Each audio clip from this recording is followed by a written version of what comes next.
and get started. So now,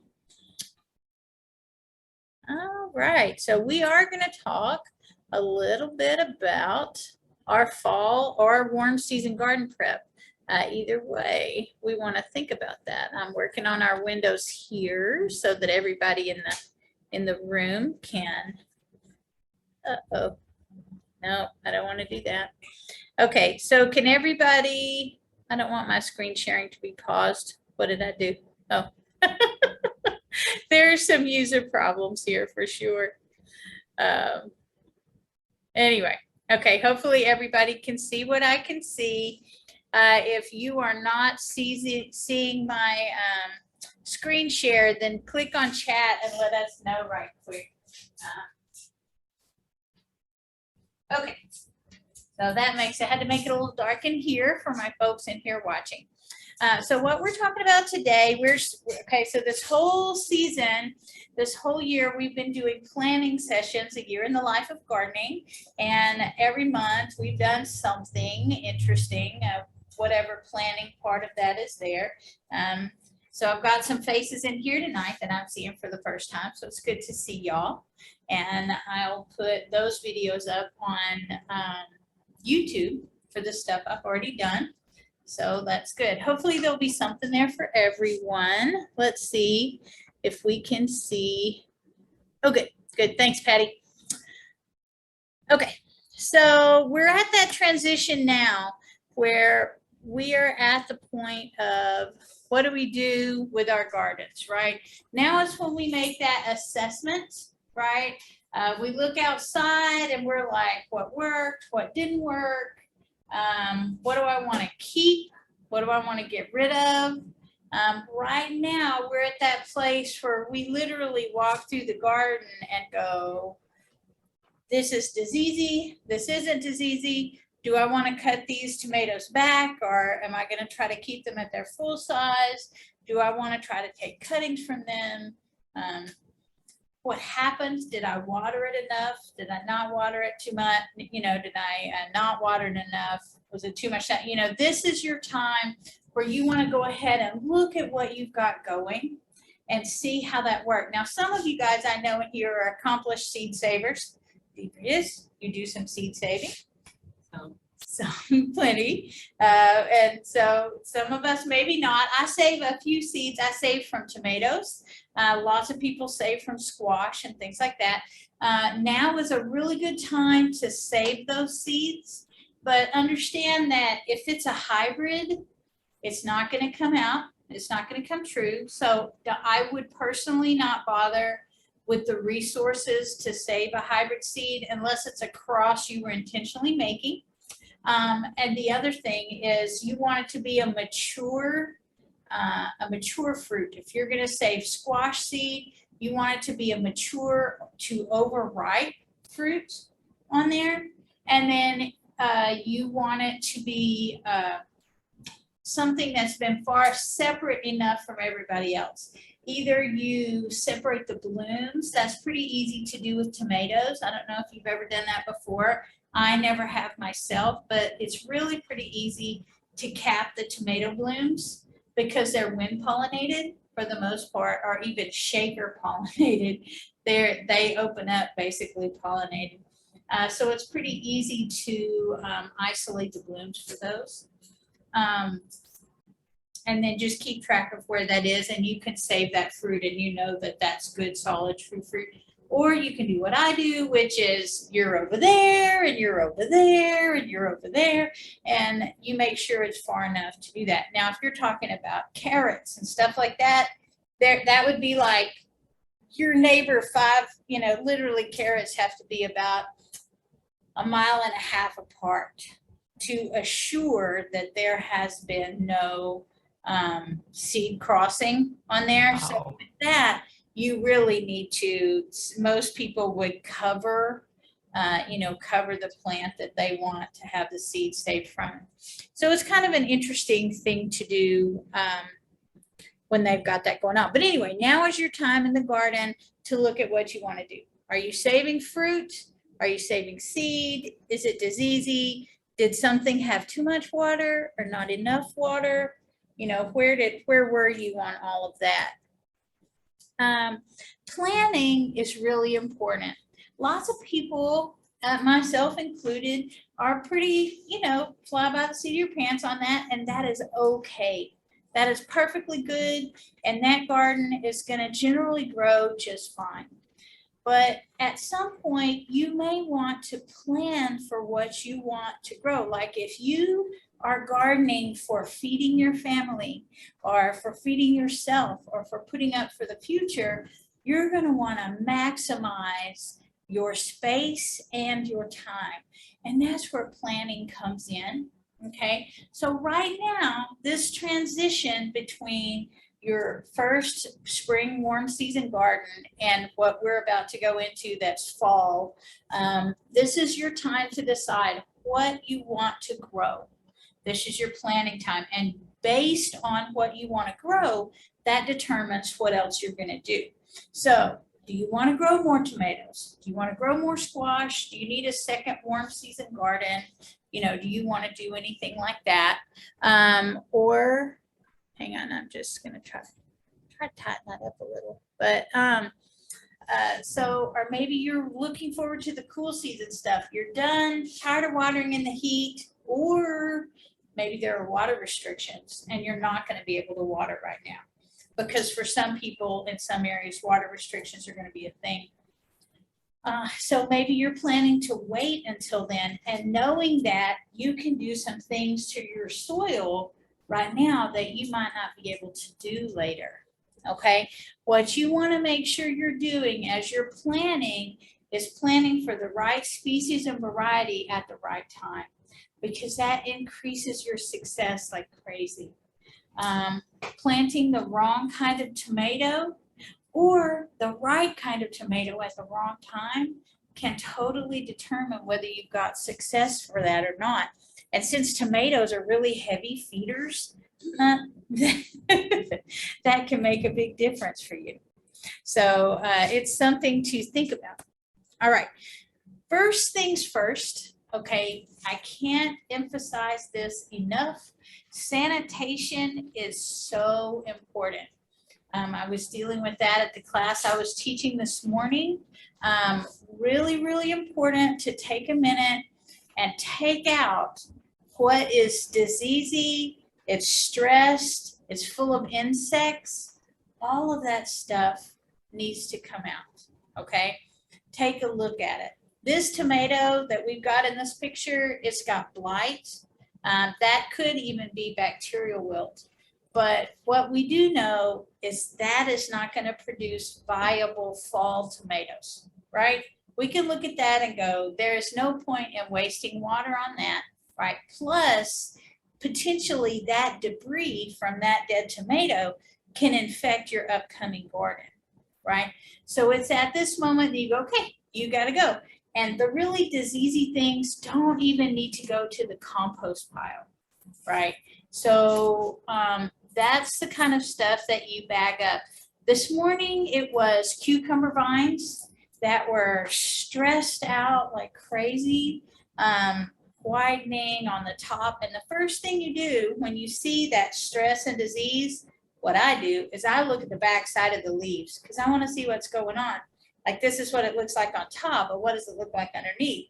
And sure enough, it was covered in insects in there. Some really seriously gross looking aphids and various assorted other things. Take the time to look at that. So you have the choice there. Do I want to keep trying to nurse that along to get it to produce? Or do I want to take it up and get rid of it and use that space for something else? And actually, this space had been let go for long enough that they had some kind of destructive pest insects that were even in the top layers of the soil. So I actually recommended soil solarization on that to kill what was there. It's hot enough now. Goodness knows it's hot enough to cook anything. So if you've got a problem area, wet that area down and do a double layer of clear plastic that is pegged all the way to the ground where that steam is kept in there. Leave that for 4 weeks. It's going to cook everything from 12 to 15 inches down. your weed seeds, your pests, all of that from that area. So it's a little bit time consuming, but this is where if you've had a really bad insect problem, that's what you need to do. Skip your second warm season and spend this time solarizing that area so that when it comes time in September to plant the fall crops, the cool season crops, you'll be good to go. You'll have a good spot to do it in. So that's an important thing to assess right now. The longer this debris sits there, your squash, your cucumber, your tomato that's dying, the longer that sits there, the more you're going to get that bug life cycle going on, and there are going to be eggs and the leaf litter and in the debris and all of that, and that just keeps that cycle going. And I will say that what that does then is if you don't rotate, you will then have bad problems. Your next subsequent issue there is going to be even worse. Say you're like, okay, well, I do crop rotation. I had tomatoes here and I'm not going to plant tomatoes there, but I'm going to plant potatoes because that's also coming up at the end of August. No, potatoes and tomatoes are from the same family, which means they're going to have a lot of the same pests. So that is not a wise choice for rotation for there. You need to put something from a totally different family in that spot. And you can do that even in a 4x8 raised bed. You just move that stuff around as much as you can. Flip flop it, crisscross it, whatever you can do. You just need to make sure that you're not growing in the exact same spot every time, because I promise you, that's going to break your heart by about the third season. You might be able to get away with it for 2 seasons, but by that third season, it's going to break your heart. So something to consider there, right? So that's my biggest, to me, sanitation is the most important preparation, okay?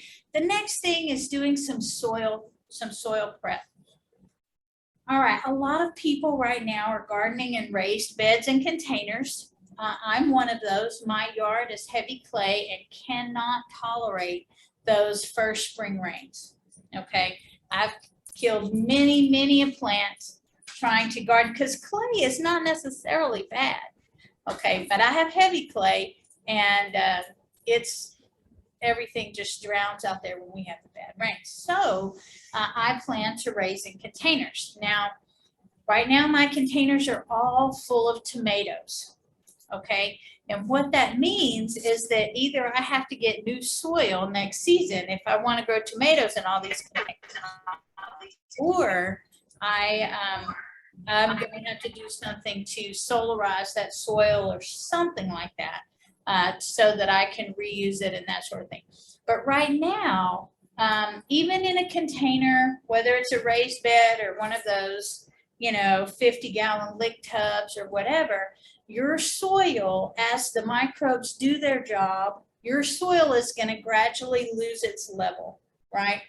You're going to lose level in that raised bed and you're going to need to top that off again. There are a couple of different things that you could do. You can top it off with compost, pure compost, but you're going to need to till that in if you want to do that, because sometimes it can be a little too hot if maybe the compost isn't fully finished or something. It's always best to do half and half soil, half compost. So if you're going to add pure compost, make sure you're planning to incorporate that well. You could add half compost and half soil and mix that together on the top layer, and that's potentially an easier thing to do. Or you can add plain potting soil and just be prepared to add the fertilizer that it's going to need at planting time. Again, even in the raised beds, that whole question of do you have pests there? This has not seemed to be, knock on wood, a bad year for squash vine borers. I mean, they're there, but they're not like they were last year. I mean, I don't know if it was in y'all's garden last year, but squash vine borers were like, this is my home. Yeah, right? And by the time I noticed, I'm like, and one vine can have up to 6 or more larvae in it if it's a healthy long vine. And so that's a lot of squash vine borers, which then if you miss that cycle, they actually overwinter and also just go through their next life cycle. They pupate in the top layers of the soil. So if you didn't catch those first ones, they matured, fell down into the soil and got in there and then hatched out again. And like, come on, man, give me a break. So you need to look at what was happening to your plants there and act accordingly. Okay. For your raised beds and containers, always consider how you're planning to fertilize. What are you going to do about that? And this is the time to think of, do I need to incorporate it now? If it's granular, you want to go ahead and incorporate it. Okay. Or if it's, something that you're applying with water, you can wait until the stuff is coming up and do it that way. But so think about, this is where it's time to just think about what your soil prep needs. In a raised bed, because we're starting basically from a neutral pH, there's not really a need to do a soil test with that as much because we're starting from neutral pH. And unless you're adding a lot of peat or a lot of wood ash, so it's either heavily acid or heavily alkaline, you're still going to maintain right there generally at about an even keel kind of thing. Over time, if you start having a problem in a raised bed, you would either do new soil or test your soil or something like that. But by and large, with raised beds, we don't have to worry about that. Now, if you're gardening in ground, the soil pH can be important. For those of us that have those garden beds that are out and about, look at the soil. If you don't know, if you haven't checked your soil pH in the last 3 to 5 years, it's a good time to do a soil test. And I know I beat that drum a lot. Good soil test, good soil test. But it can really help in the long run. It can, these days, when fertilizer is outrageously expensive and only getting more so, it's doubly important to me to be fertilizing really only what you need to fertilize. It can save you money in the long run, which when we're looking at feeding our families is important. You can think about like rabbit poop. You can put in, it does not require composting. You can put rabbit poop fresh out the factory, right down there in your garden bed. So for any of you guys that have rabbits, so that's very doable. That's something. Goats generally have good poop for that as well. But if you're planning to use manures like donkey or horse or cow or any of that, you need to put that in a corner and let it compost. Chicken manure needs to compost. Chicken needs to be at least 6 months, preferably 9 to a year. If you put chicken manure that is not composted on your garden, you're going to lose some plants. Chicken manure is very high in phosphorus, and plant roots and hot phosphorus do not get along. Anyway, so if you're concerned about your pH when you're gardening in ground, go ahead and get your soil test to find out. Now, why is pH important? If your pH is too high, that's going to limit the absorption of micronutrients. That's the reason in the alkaline areas of Texas, they have to add so much iron. They have a lot more iron chlorosis in the alkaline areas because when you get in those higher pHs, the plants cannot absorb iron. We're more acidic down here. Iron is more available to the plants for us. Okay, so you want to look at incorporating compost or fertilizer prior to planting or make a plan. You can also add a dilute solution right when you put in your transplants, but thinking ahead of time of how you're going to do this will make it easier when you're doing it. So in ground, again, do you have disease or weed issues? Because if you do, now is a good time to solarize because it is hot as hell's back porch out there. And that is a good time to do soil solarization. Okay, so now we've gone through the soil prep. Let's talk about what to do now. Okay, if you've decided you really want to do some more tomatoes, more squash, those second warm season stuff, more peas, absolutely now's the time to do it. Okra, peas, and squash do not mind the heat. Okay, the squash is going to need more watering. Okra and peas are a little more drought tolerant, but that stuff you really can't beat in the heat of our summer. Okay, if you don't have it yet, there's going to be a link for it at the end of the presentation, and that is our list of when to plant what. Okay, so that's available online at our Cherokee AgriLife website, and normally we have them printed out here. I'm out of those because it's our most popular printout. So I was going to bring some in here right now, but I see that they are out. But anyway, so second warm season crop, or maybe you're ready to do, you're thinking about that cool season. Either way, timing is important. If you do want to put in that second warm season, something to be aware of. If you're planting squash from seed, those seedlings, you're going to need to keep it moist so the seeds come up, and those seedlings are going to be super tender and will easily die from heat and sun and lack of water.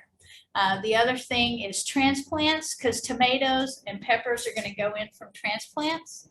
Okay, those transplants right now as babies, you can put them in. You could go out and do them this afternoon, this evening.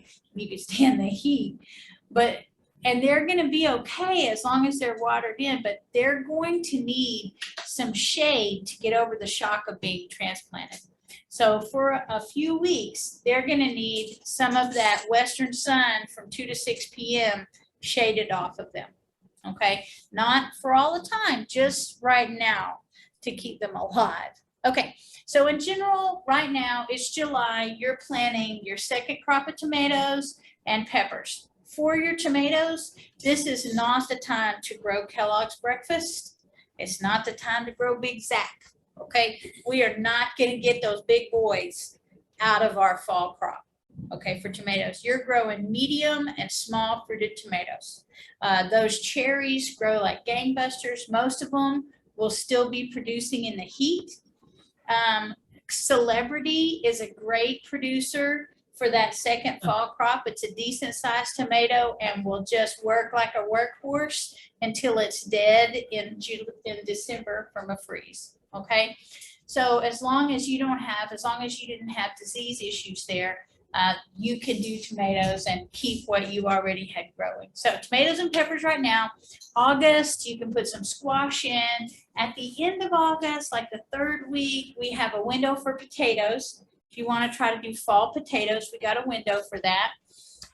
In September, that's when we start with our cole crops, those what they call blue leaf vegetables, kale, cabbage, broccoli, cauliflower, collards, all of that. September is when we plant those. And of course, October, once that heat breaks, that's when we're going to do lettuce and spinach, right? So just keeping it, and there are some closer windows, but that's a good basic to keep in mind for what your timing is for that. Okay, some things to yes, sir? What you're trying to carry over your tomato plants from this season, and I mean from just the, right, produced right now, or right. Yeah, so you can absolutely, depending on what variety it is, if it's not going to heat set at all, you can cut off those upper things that are blooming, because the chances of us getting down to 72 over the next whatever, because it's got to be 72 or below at night, unless it's a heat set variety, to go ahead and produce. Now the cherries you can leave alone, but the other stuff you can cut that back and let it come back. You can take from the stuff that comes up in the leaf axil, you've got the stem and the branch, and you've got that thing that comes up in the middle. When that gets about 6 inches long and some leaves, you can pinch that off and root that and plant that as a new plant, right? So you can make your own transplants that way. So my best advice is to shear them back, which helps cut down on the stress of the summer heat. So if you're trying to carry those over, now if it's got green tomato on it, I'm not shearing that off, right? I'm not shearing it off. But so you can, you know, clip, clip, clip, that kind of thing. So because just like anything else, the less it's got to support, the happier it's going to be with what water it gets. Now, this is the other consideration for that. We are in a drought. And judging by the rain donut that happened to my house the other day, I may be in a drought for a while. So this is where I try to consider what I want to keep. What's important to me? What am I going to let go? That kind of thing. Do you have a well that you can water from? And if you do, that's a big blessing. But if you have city water, are you going to have restrictions to that water? Is the city going to impose restrictions? Are you going to have restrictions because your water has a high salt content? Maybe you've got a high saline content, lots of salinity, or lots of chlorine.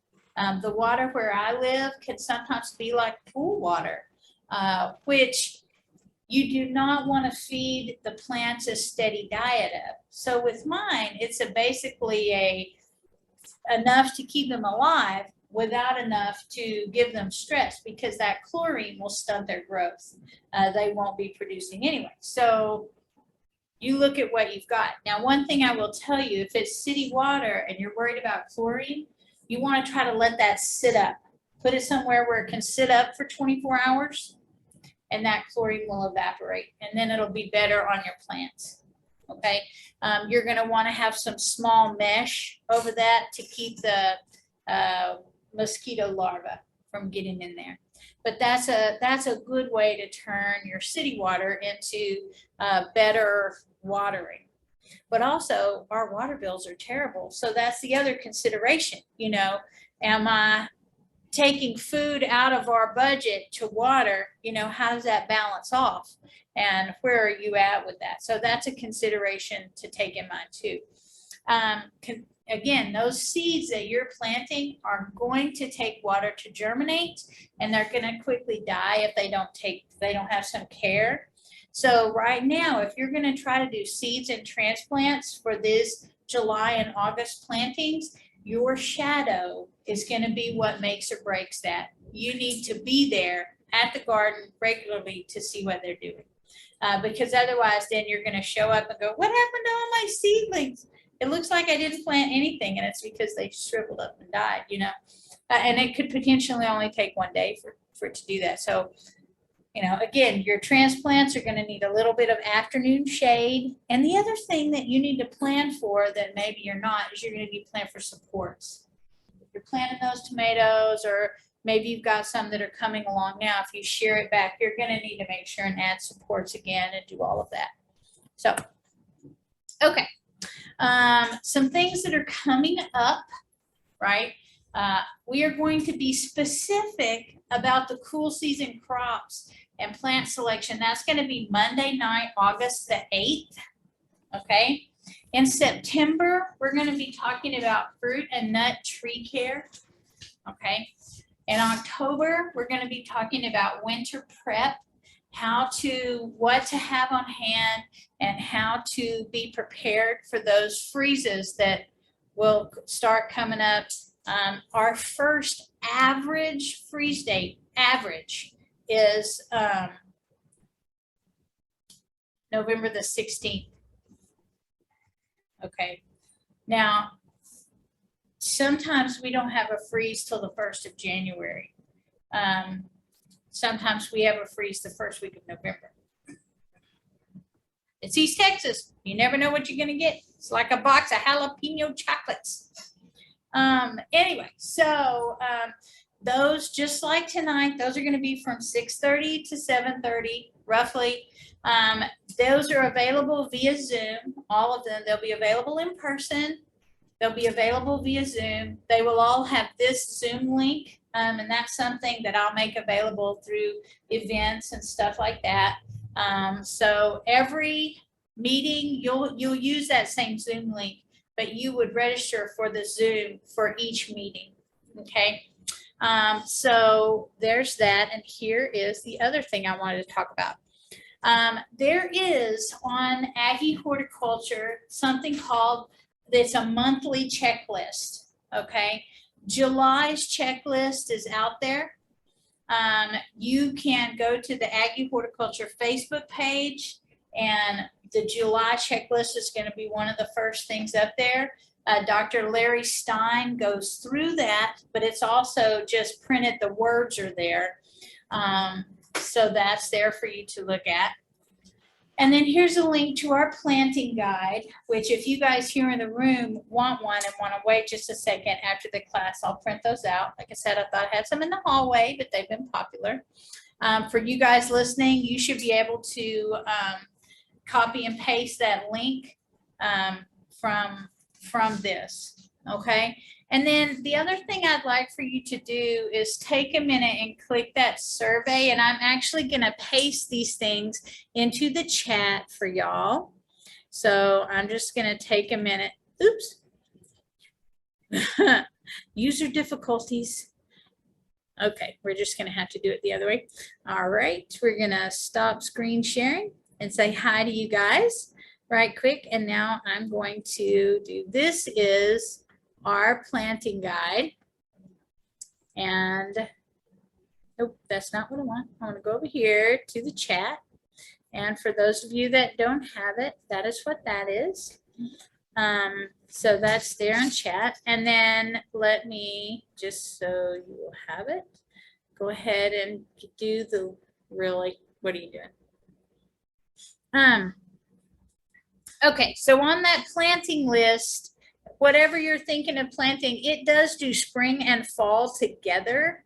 I'm going to go back here and we're going to share the screen, and I'm just going to show that to you guys right quick.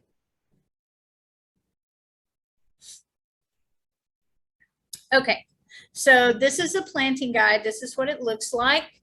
And it goes through the spring planting. It has what the crop is, when to sow the seeds indoors, when to transplant your seedlings into the fall, and when you can direct sow seeds into the ground.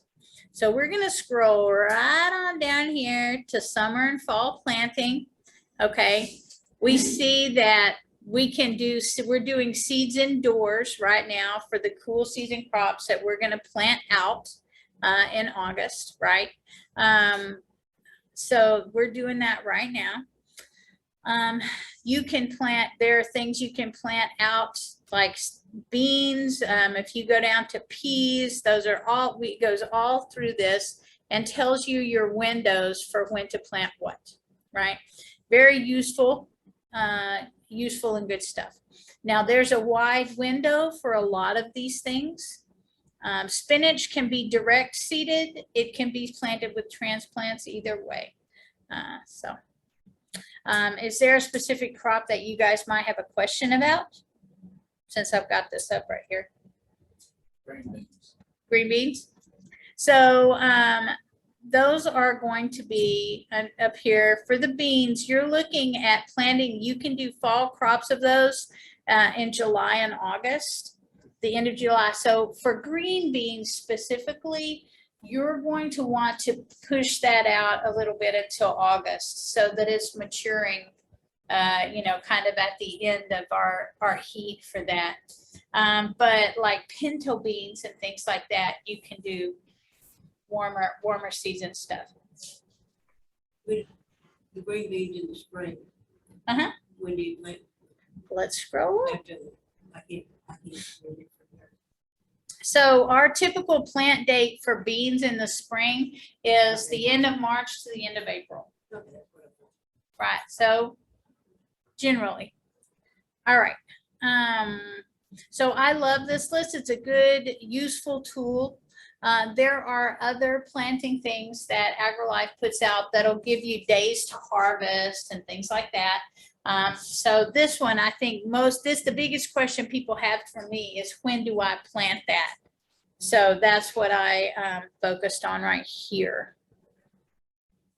Okay, now the other thing that I was going to put up is the link to, this is the link to the checklist. Hang on, because I didn't get all of it on there, and I'll put this in the chat for you guys, or I thought I would. So, and then we'll take a look at that. Okay, I'm gonna pull this up.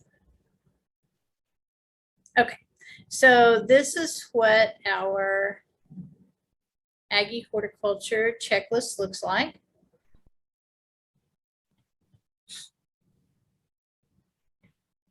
Okay, and you've got pretty at the beginning, which is not so much what we care about. But so these are done as pictures. My guys in here can't quite see all of that. Okay, summer planting, that sort of things, talking about flowers, drought awareness, watering, how to look at moisture, insects. So this one is pretty involved. The garden checklist is because in July, lots of things happen in July. Okay, and so that's in general what the checklists are going to look like. Aggie Horticulture, this is what their Facebook page looks like. And there are tons of great videos there and good information. If you've not checked that out, that's a great place to look. And now the very last thing I'm going to put in the chat box is our survey. And I know that I've got some questions here in the room, and I'm going to answer questions here. Okay, so I know you said that you had a question earlier. Is there something gardening you wanted to ask me about? Yeah, my okra. Right. I'm growing granddaddy okra. Mm-hmm. Top is like this. Wow. Top is like this. Uh-huh. And that top. Full of leaves underneath the stalk, just full leaves. Well, huh.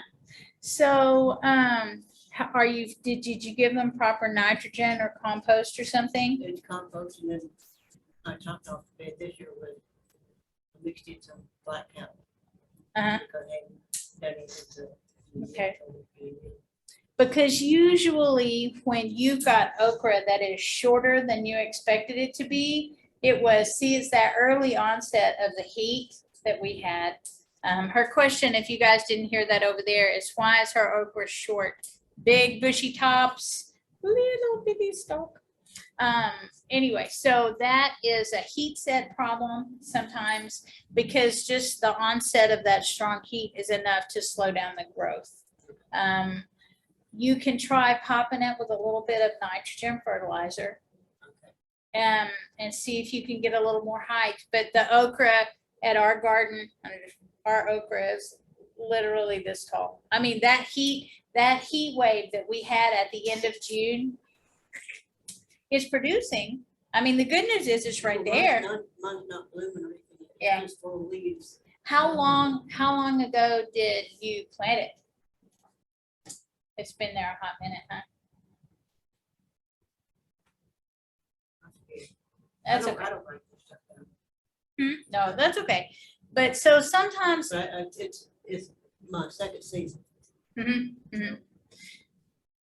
So with that, it could be not enough nitrogen because you're not, or potentially for blooms, phosphorus, but there's no really way to add phosphorus at this point. It's hard to side dress phosphorus and that sort of thing. But nitrogen will usually at least get you a little more height. But we are, in general, I'm seeing okra shorter than I have usually seen it. Now, if it gets some food, it's going to start growing out usually. I would go ahead and give it some nitrogen because if that was in your early spring crop, what did you have growing there before you planted the okra?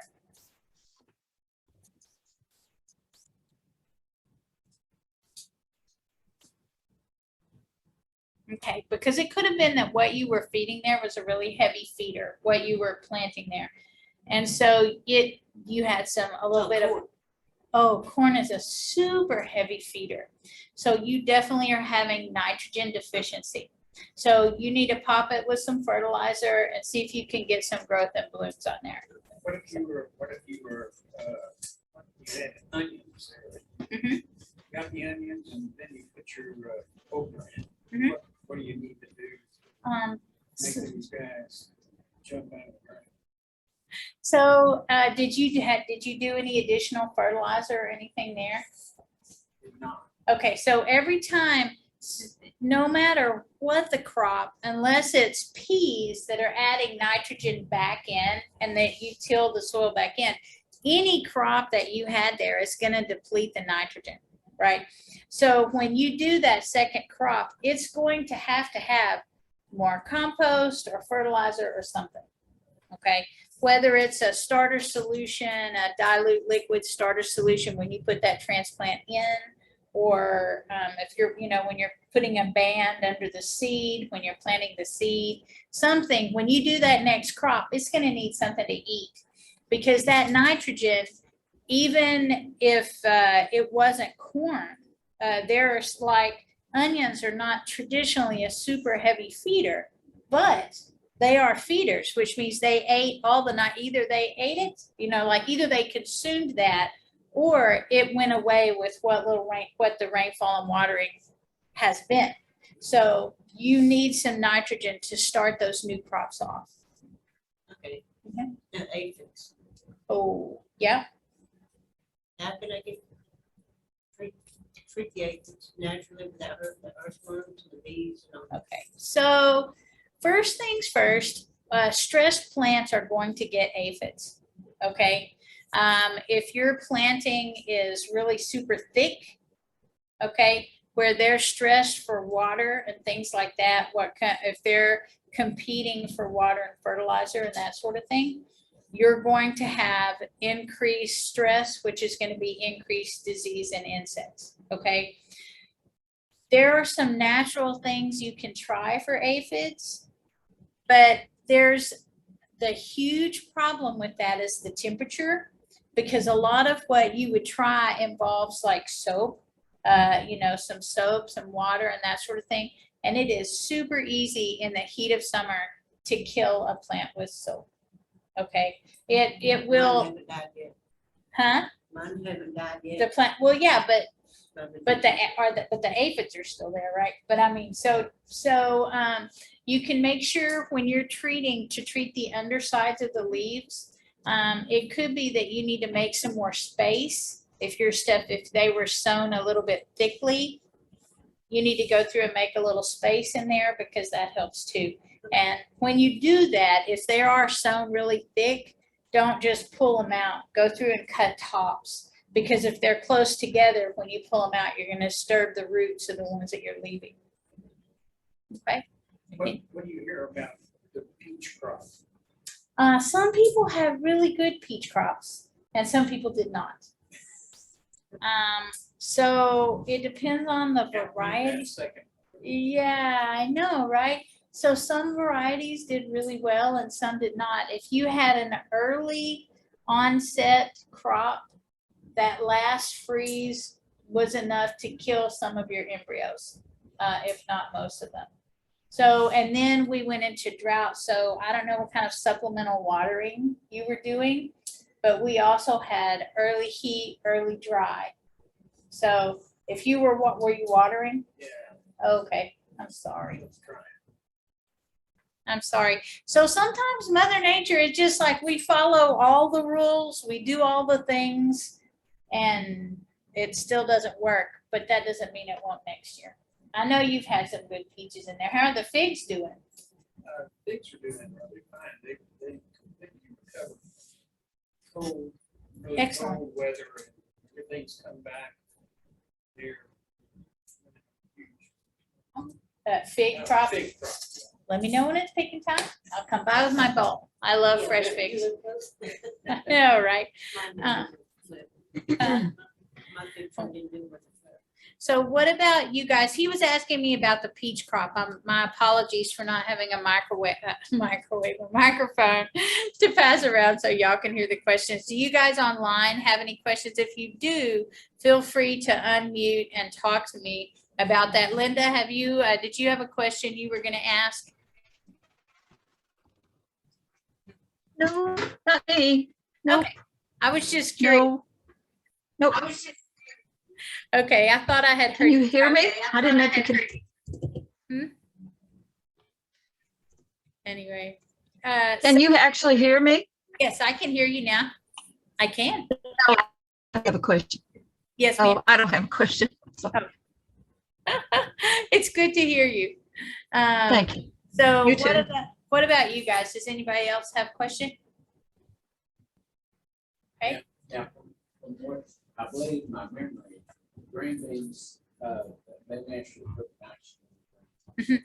All beans, beans and peas are legumes, and they all do naturally add nitrogen. And the very best, if you could manage to till that in, but at the very least, if you just cut the tops, if you just mowed the tops and left the roots in, that would continue to add nitrogen. But they do add nitrogen to the soil as they break down. And even right now while they're there, that's why you don't ever want to add fertilizer to beans and peas, because that'll make them grow like crazy. Okay. Did any of y'all have a question about fall garden prep, something that you were hoping to learn today that we didn't address? On the flat covering with 2 layers of plastic, what mills? What mill?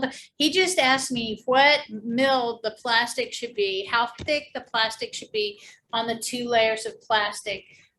Basically, there's no specific, you want it to be thick enough that it's not going to have a hole poked in it when you lay it over. So like you would want to weed eat, you want to water, weed eat, peg the plastic down, right? He's asking about soil solarization. Huh? Water and weed eat. Yeah. Take the plastic down. Right. And so you want to water it because what actually kills during that solarization is the steam from the heat. And now's the perfect time to do that. As for the mills of plastic, what you can literally do is go to the dollar store and buy plastic drop cloths for painting. They're clear, you put them down, peg them down, they work just fine. What makes soil solarization useful is when it is actually hot outside.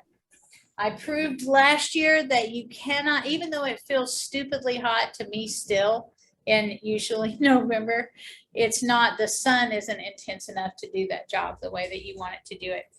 Those weeds were really happy in their greenhouse, which was not what I was looking for. That was not what I wanted to happen. Anyway, so with that being said, I'm going to say goodnight to you guys online. I would appreciate it very much. I'm so thankful for y'all to come on and be with me. If you guys would take a minute and fill out that survey, the last link in the chat screen, that would be great. These guys are going to do it by hand here online. So hang on. Do I have a list of plant relatives that should be rotated each year? That is a great question. And there are some things that are written about that, but basically you want to make sure you're not putting the same family back in that same spot. Like you can't do tomatoes, potatoes, tomatoes, and think that you've rotated because those are all the same family. You can't do, you know, like celery and carrots and, you know, another herb there because those are all the same family. So you want to make sure you're staying out of that family. So if you were, you know, you might do squash and then tomatoes, and then spinach, you know, or something like that, where you're completely off the beaten path with that. Makes you just hit different families. Okay, that's a great question. Thank you. I'm curious, Mm-hmm. with the beans or the peas, say, I'm growing rows of them. Mhm. And then for fall, I plan on putting something else that will take the nitrogen, but there again, is how much nitrogen do these beans and peas put in the ground? Thank you. That's kind of almost an immeasurable question. Okay, so if you were doing a heavy feeder on there, like if you have a particularly heavy feeder, it's great to follow a legume, your peas. If you planted English peas in the early spring, it would be great to plant tomatoes where you planted those, tomatoes or corn, because those are both really heavy nitrogen feeders, especially corn. Heaviest feeder I know of for nitrogen. Hemp also, but not that we're growing that in our garden or whatever. But I mean, that's what, it's just one of those things that you just can't hardly imagine how much nitrogen it really takes to grow it. So following peas with corn or tomatoes helps balance that out. But it's impossible to know exactly. So you can, if there's a question of, is that enough to grow? If you have a crop that's not a heavy feeder at all, like a lettuce or a leafy green or something like that, that's great to follow in a place where you've had peas or beans, because it's going to be probably enough potentially.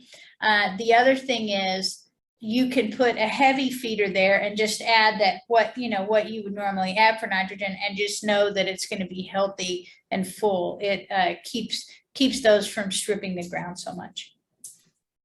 Make sense? Okay. Good questions. Good questions. Anyway, so One thing good going on right now is my husband's cherry tomatoes are planted in front of my porch. Mhm. Which they get a bright shade all day. Mhm.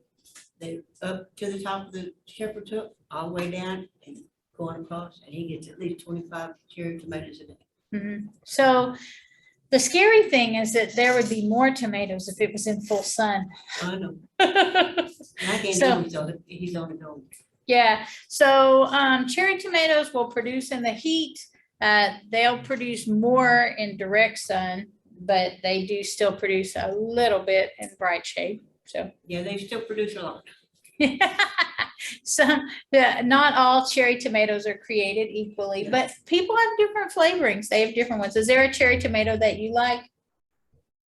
When it grows. Planted too many plants and them coming out of my ears. I know, right? They wouldn't quit growing. Lots of salsa for those cherry tomatoes. I froze tomatoes one year. I had so many, and Yeah. this year I can't eat them. And so I'm not worried about it. Tomato sauce in the pot. Anyway, so good deal. All right, well, I'm gonna say goodnight to you guys online. Thank y'all for joining me. Bye. Bye. We'll see y'all next month, hopefully, right? Bye. See y'all on the 8th. Okay. Yes. I'll bring my cousin. Oh, good. Good. Okay. Bye.